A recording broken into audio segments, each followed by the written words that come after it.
Jesús nos decía que acercándonos a los días de su venida sería muy similar a los días de Noé. Y algo que sucedía en los días de Noé, nosotros podemos analizar y vemos muchas cosas en realidad que sucedían en los días de Noé y que de alguna manera nosotros podemos ver cómo nos acercamos cada vez más a ese tiempo en el cual Jesús nos dijo que los días de su venida sería como los días de Noé. Lo que primero se suele pensar cuando se habla de los días de Noé es con respecto a la maldad, ¿no? Vieron que siempre se habla con respecto a la maldad y está bien. En los días de Noé vemos que dice la Biblia que se había aumentado la maldad, que los hombres eran malos, y de alguna manera vemos cómo cada día la maldad en nuestra sociedad ya aumenta cada vez más, la delincuencia y esas cuestiones, ¿no? Pero no solamente eso es una señal para nosotros, sino que en los días de Noé nosotros encontramos muchísimas otras cosas más. Por ejemplo, una de las cosas que pasó en los días de Noé es que Dios le habló a un hombre y le entregó una palabra. Dios le dio a Noé una palabra, y esa palabra que Dios le dio a Noé, Noé se enfocó en trabajarla todos los días de su vida. Entonces vemos cómo en los días de Noé hubo un hombre y una familia en realidad que se esforzó y que trabajó por una palabra que Dios les había entregado. Y eso es algo que vamos a poder ver también hoy día, ¿no? Cómo vamos a ver una generación que aquellos que logren meterse en el río de lo que Dios está haciendo hoy en día, vamos a poder ser parte como los Noé, ¿no? Una generación que cumple propósito. Noé fue uno de los pocos hombres que en el Antiguo Testamento cumplió con su propósito. En el Antiguo Testamento no hubo muchos hombres que hayan sido efectivos con hacer con lo que Dios les había mandado hacer, ¿no? Hubo varios hombres que no hicieron todo. Sin embargo, Noé fue uno que cumplió lo que tenía que hacer, y eso se tiene que trasladar hoy hacia nosotros. Otra de las cosas que pasaban en los días de Noé, creo que ya lo hemos hablado, es que en los días de Noé la Biblia describe que había distintas razas en la tierra. Entonces vemos cómo, ahí me hablaban recién de los extraterrestres, cómo ese tema también cada vez más va a ir en aumento y cada vez más se va a hablar de eso, porque bueno, en los días de Noé una raza que era de afuera de la tierra la visitó, que es lo que la Biblia llama en Génesis capítulo 6 los hijos de Dios. También encontramos de que en los días de Noé por ejemplo, hubo una mezcla genética. Estos hijos de Dios, dice la Biblia, que engendraron con las hijas de los hombres y les nacieron una raza de gigantes que eran los Gibor. En el griego, en el hebreo es la palabra Gibor, que son los valientes, ¿sí? Lo que la Biblia llama los valientes, los hombres de renombre de la antigüedad. Entonces vemos de que en los días de Noé hubo una cruza genética, se cruzaron genes, ¿sí? Y eso es algo que ya está pasando en nuestros días. Desde hace ya algunos años que se empezó a trabajar fuertemente con la genética, y como prácticamente hoy todos los alimentos que nosotros consumimos, por ejemplo, están modificados genéticamente, ¿sí? Las frutas que nosotros consumimos hoy en día, una de las cosas que pasa hoy día, por ejemplo, dice y los nutricionistas también lo he escuchado, que hoy día, por ejemplo, comer una banana te eleva grandemente los niveles de glucosa por la cantidad de azúcar que contiene esa fruta, ¿no? La banana o el plátano en otros lugares. ¿Por qué pasa eso? ¿Por qué tiene esa cantidad? Bueno, porque eso está modificado genéticamente, porque en realidad no eran así. Por ejemplo, la fruta que ustedes consumen no tenían el tamaño que hoy tienen. ¿Pero por qué se modificó genéticamente? Para que tengan más azúcar, para que sean más dulces, para que la gente lo consuma más y por ende la gente lo compra más y se hace un círculo vicioso para alimentar la economía. Así como pasa eso ya ahora, no solamente que hablamos de alimentos modificados genéticamente, sino que estamos hablando de, por ejemplo, una modificación genética en seres humanos, ¿sí?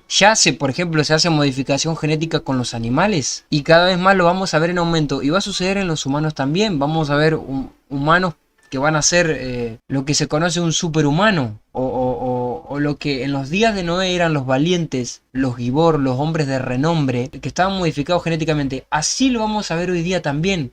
Hoy día se habla del transhumanismo. El transhumanismo, una de las cosas que busca es generar un superhumano, un humano potenciado por la tecnología y también potenciado por modificarlo genéticamente. Por ejemplo, no sé si ustedes saben, se estudia, vieron que creo que es la iguana, que tiene la capacidad de regenerar la cola. Vieron que si se corta la cola a la iguana, tiene la capacidad de regenerarla. Se está estudiando, investiguenlo si no me creen, así como la iguana tiene la capacidad de regenerar su cola, modificar genéticamente al ser humano, implantarle genes de ese reptil y que el humano tenga la misma capacidad. Básicamente, ¿vieron lo que pasa en la película de Spider-Man? Bueno, así. Entonces se está buscando eso.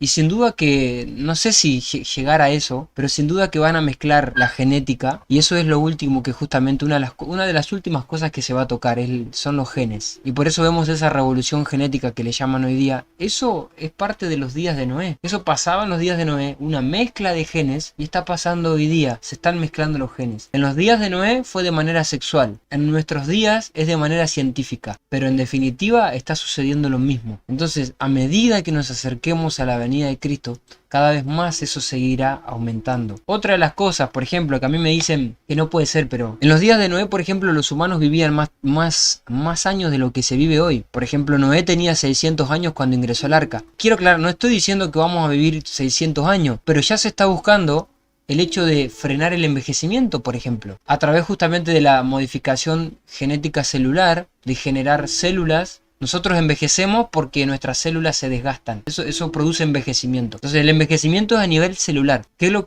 que lograron hacer un científico, un japonés?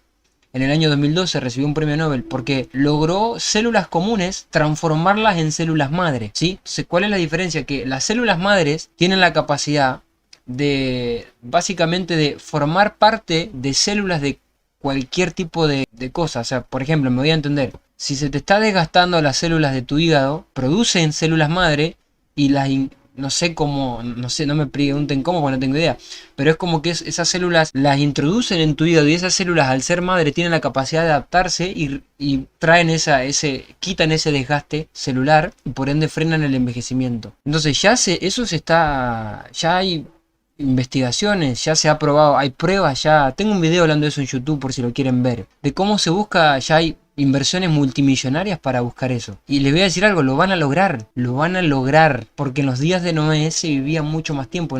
Y quiero aclarar de vuelta, no estoy diciendo que el ser humano va a llegar a vivirse 500, 600 años como los días de Noé, no, pero sí que vemos que en los días de Noé la vida tenía más tiempo.